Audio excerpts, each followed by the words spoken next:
Imagine this scenario. A man stands before a court.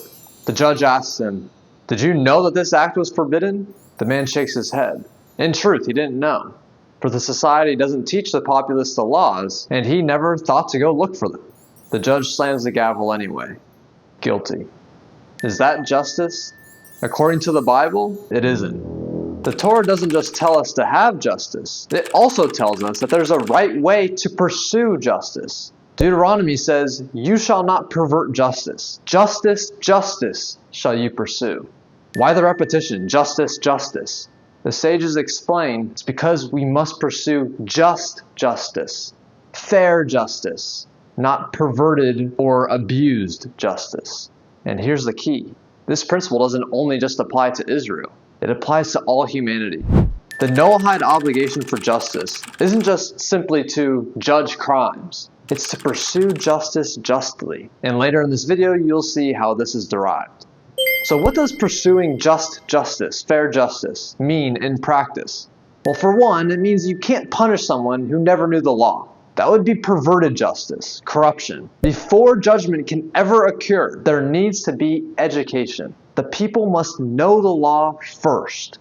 And that's exactly how Maimonides defines the Noahide obligation to establish courts of justice. He writes, "How must the Gentiles fulfill the commandment to establish laws and courts? They're obligated to set up judges and magistrates in every city, to render judgment concerning the other 6 Noahide commandments, and lachazir the people." The Hebrew means to warn, enlighten, admonish the people.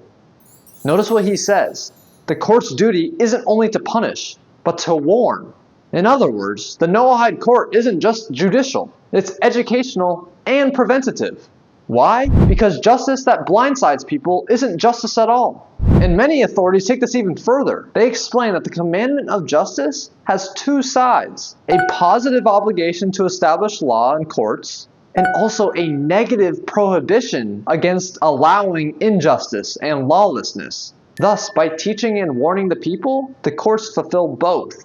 They uphold justice and prevent injustice and disorder before it happens. Now, with this in mind, we can maybe even read Deuteronomy 16 verse 20 in a deeper way. Justice, justice shall you pursue. Why say it twice? Perhaps because there are 2 kinds of pursuit. One justice is reactive, judging fairly after a crime occurs. The other justice is preventative, teaching and preventing before the crime ever happens. Notice in this verse, there's a justice that comes before justice. So how do we know this applies to us Noahides? The idea goes back all the way to Abraham, before the Torah was given at Mount Sinai. The Talmud in Tractate Sanhedrin 56b bases the Noahide obligation for justice on Genesis 18 verse 19. God says, "For I have known him," Abraham, "because he commands his children and his household after him, that they should keep the way of the Lord to perform righteousness and justice." Now, according to tradition, Abraham was the first to spread monotheism and righteousness to the world. He didn't just uphold personal piety, but also public education that's rooted in moral responsibility. Today, we would call him a type of teacher. According to the Midrash, Abraham converted men and Sarah converted women, meaning that both actively taught others. But also, notice the order that's in this verse. Abraham first teaches his household the commands, and only then do they perform justice. Education comes before judgment, always. Now let's discuss application. Noahide court judges cannot administer justice unless they teach and warn regarding what is forbidden and permitted.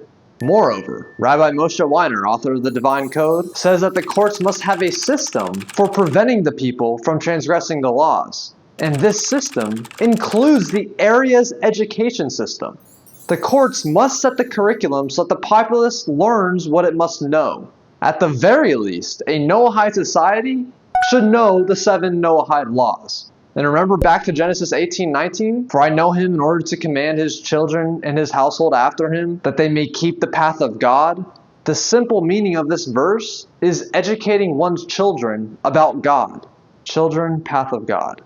Thus, ideally, the people must learn a belief in the one true God, an acceptance of the quote-unquote yoke of heaven, namely the 7 Noahide commandments as divine commandments, and all the other moral obligations that are logically incumbent upon non-Jews. Remember, we are to keep the path of God. We should walk in His ways. But we've been talking about courts. What about you? Are you obligated to teach the Noahide commandments? If you are a Jew, the oral tradition says that Moses was commanded by God to compel all the inhabitants of the world to accept upon themselves the 7 Noahide laws. Thus, in our time, it is incumbent upon every Jew to teach and guide non-Jews in the Noahide commandments. Remember, the Jewish people are supposed to be a light to the world.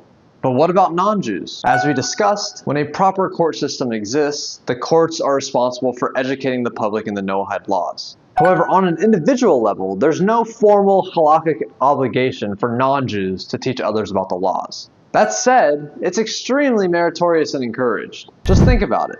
For the Messianic age to arrive, the age where there's universal peace, universal prosperity, the entire world must come to recognize the one true God and to accept upon themselves the Noahide commandments as divine. There are many verses that I'm sure most of you are aware. Zechariah 14:9 says, "On that day Hashem will be one and His name one." Isaiah 11 verse 9 says, "For the earth shall be full of the knowledge of the Lord as the waters cover the sea." There are many verses. But this isn't something that we should just sit back and wait for. We have a role in hastening that process. Unfortunately, today, if you mention Noahide laws, most people will likely have no idea what you're talking about. That's a real issue if we're going to bring about this Messianic age where everybody knows God. And especially if we know that everybody is meant to live by these commandments.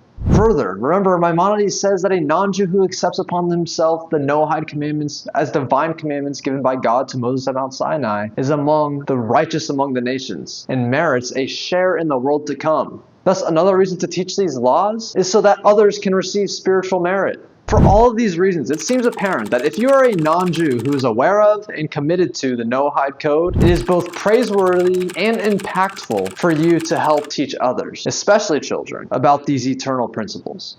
To close, a court that punishes without prior education risks causing injustice. The main thing is first trying to prevent. Education is not an optional accessory to justice, but rather, it is a condition for it.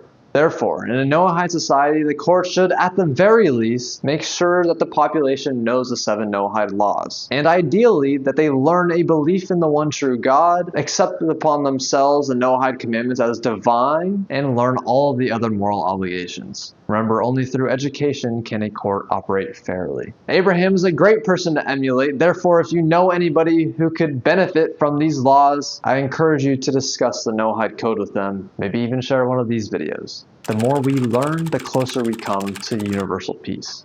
I truly believe it. Anyway, I hope you enjoyed, learned something. Thank you for participating and watching.